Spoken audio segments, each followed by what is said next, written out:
做咗產業測量師咁多年，呢份工帶俾我好多滿足感，每日都有驚喜同挑戰。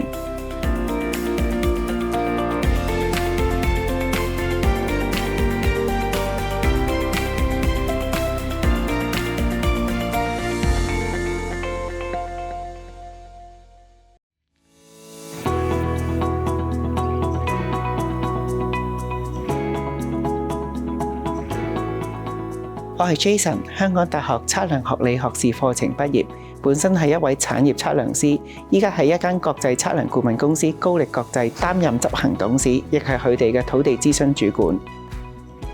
產業測量師嘅工作範圍好廣泛，由物業估值到投資買賣、規劃發展，以至項目管理，好似普通科醫生一樣，所有有關物業嘅問題都要識，所以有好多嘅發揮空間。我最 enjoy 係參與土地規劃同發展，針對地契條文點樣構思改變土地用途，創造更大嘅土地價值。例如將農地改造住宅，興建大型屋苑同埋購物商場，令市民可以安居樂業，同時促進本地經濟發展。喺2017年，我同我團隊參與咗南豐集團位於啟德市中心嘅商業項目發展，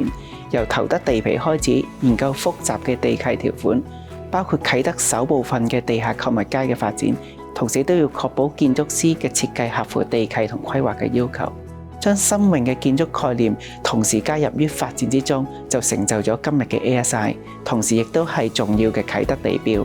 成個發展項目歷時7年幾，期間不但要同發展商緊密合作，仲要同唔同政府部門溝通同協商，解決無數嘅難題，先至得到今日嘅雙贏方案。我認為要成為優秀嘅產業測量師，唔單止有良好嘅溝通同解難能力，仲要具備敏銳嘅市場觸覺，識得分析物業嘅現有甚至潛在嘅價值。估值係一門結合藝術同科學嘅學問，唔單止淨係靠冷冰冰嘅數據作分析，仲要從人嘅角度同需要作考慮，咁即係以人為本先至有溫度。所以我深信無論 AI 將來點發展，都取代唔到產業測量師嘅重要性。我嘅工作經常要分析一啲複雜嘅土地文件同相關土地法律。喺呢方面，早喺讀港大測量嘅時候已經得到足夠嘅訓練，所以額外得心應手。港大測量更加係全香港首個，同時唯一一個內容涵蓋測量學6大專業範疇嘅課程，全面培訓我哋喺畢業後無論向邊個專業發展都無往而不利。我最中意港大課程之中嘅測量工作坊 Studio 同埋畢業論文2個單元。工作坊通過同其他同學嘅合作研究真實案例，藉此培養溝通、協作同解難嘅能力，啲能力非常重要。